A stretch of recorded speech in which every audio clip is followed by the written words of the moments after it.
Maximilian e eu espero que você esteja em casa nesse momento, ou se você está vendo esse vídeo depois, que você esteja em casa até a segunda ordem da Organização Mundial de Saúde. Nós estamos passando por um período crítico que está pondo à prova as instituições de nosso país e de todo o mundo. Então, por favor, a maneira que nós podemos nos proteger e proteger as pessoas de que gostamos é ficando em casa, é nos resguardando, para que assim a gente consiga superar essa crise de saúde, essa pandemia que estamos passando. Eu não sou nenhum profissional da área de saúde para poder dar aqui algumas dicas a vocês de como se proteger e alguns protocolos a seguir. Eu sou formado em filosofia, eu sou um professor de filosofia e o que eu posso fazer nesse exato momento é uma análise de algumas situações que estão acontecendo e de algumas pessoas que vêm se sobressaindo, ganhando destaque na mídia, que põem em questão alguns princípios da nossa sociedade, faz questionar como a nossa vida vem sendo regida por nós mesmos e pelas instituições a que a gente está subordinado. Por isso, eu quero trazer aqui a fala de 3 empresários que se destacaram desde o começo dessa pandemia até agora para evidenciar o tipo de pensamento e o tipo de desprezo que é dado à vida humana e mostrar a você com os argumentos sustentados. O pensamento dessas pessoas, na verdade, é uma falácia. E é a falácia da falsa dicotomia. Mas para chegar até lá, eu vou citar aqui para você um trechinho da fala de cada uma dessas pessoas. Eu não vou dizer quem são, mas provavelmente vocês já sabem quem são. E aí a gente começa a conversar e a dialogar sobre isso para a gente começar a questionar que tipo de vida é essa, que tipo de pessoas são essas que desprezam a vida humana assim com tanta facilidade, tão apressadamente, quando o seu lucro, quando o seu dinheiro é posto em xeque, quer dizer, quando o seu dinheiro, o seu lucro é de alguma maneira ameaçado. O primeiro ameaçou: do jeito que estão as coisas, eu posso ter que demitir meus 22 mil empregados. Ele disse isso para forçar e quebrar o isolamento social que toda a população brasileira e que muitos países do mundo, europeus, muitos países estão seguindo essa orientação de afastamento social, isolamento social. Então essa pessoa ameaçou demitir 22 mil outras pessoas para que esse isolamento fosse quebrado e o seu lucro não fosse ameaçado. A segunda pessoa disse o seguinte: não podemos parar por conta de 5 ou 7 mil pessoas que vão morrer. A terceira pessoa disse: quem entende um pouco de estatística vai perceber que é irrisório. Dos que morrem, mesmo os velhinhos, só 10 a 15% morrem. O comentário acerca dessas 3 falas abomináveis eu vou fazer a partir de agora, mas são frases que eu já assumo a posição de que são frases abomináveis e são frases de pessoas que aparentemente desprezam a vida das outras, que não há nenhum tipo de semelhança entre elas e os nossos concidadãos, os nossos colegas e os nossos amigos brasileiros. E agora eu pergunto a você que está vendo esse vídeo: quantas pessoas precisam morrer para que a economia do Brasil seja salva?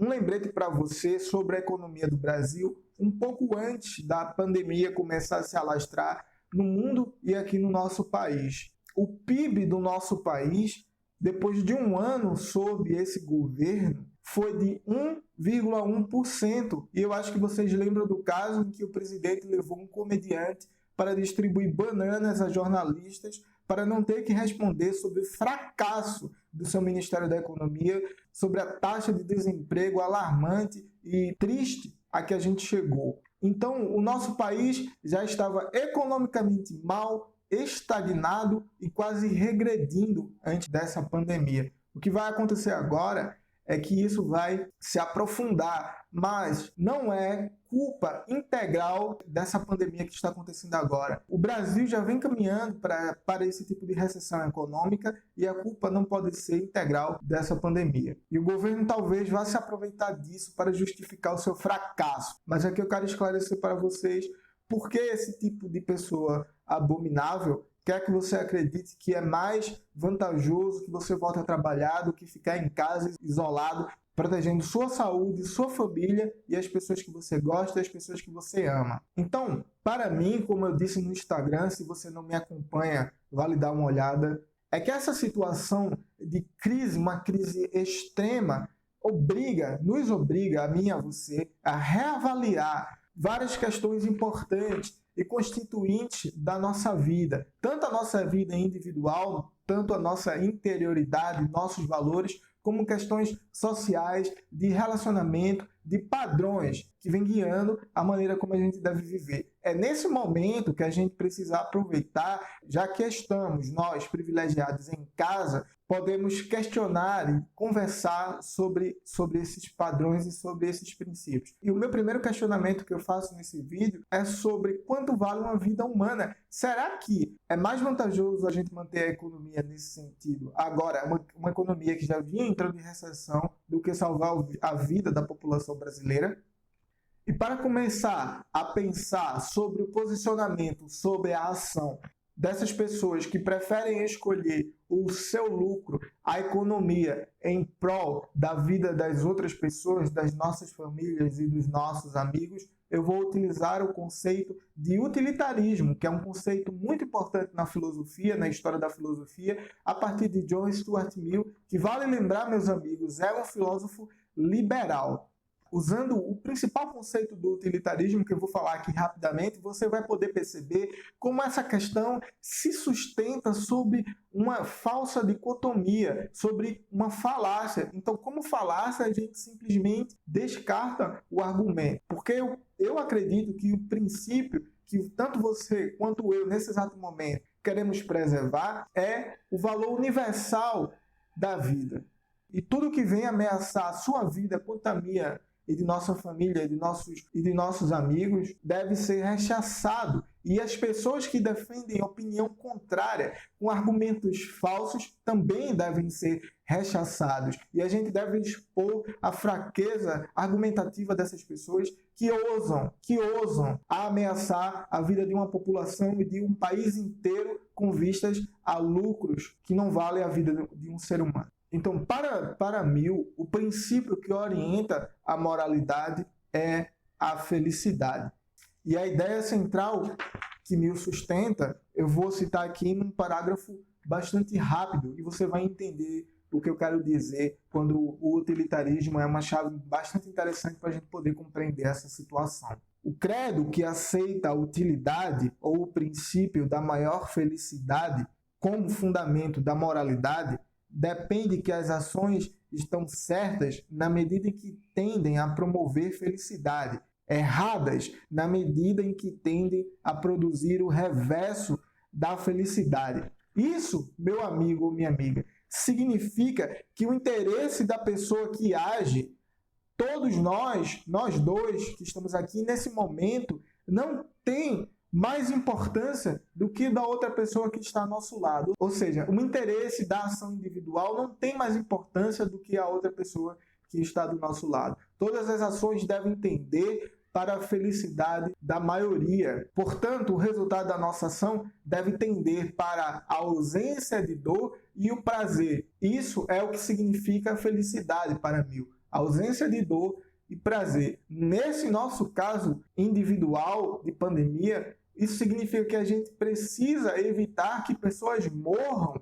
A ausência de dor, a gente precisa evitar que as pessoas morram contaminadas com esse vírus. O nosso sistema de saúde não tem capacidade para suportar as pessoas que agora podem se contaminar com esse vírus e os outros tantos casos que por si só já lotam o Sistema Único de Saúde. Então imagine, o Sistema Único de Saúde, que já vivia lotado, agora ter que abraçar e resolver a situação dessas pessoas infectadas. Não dá conta.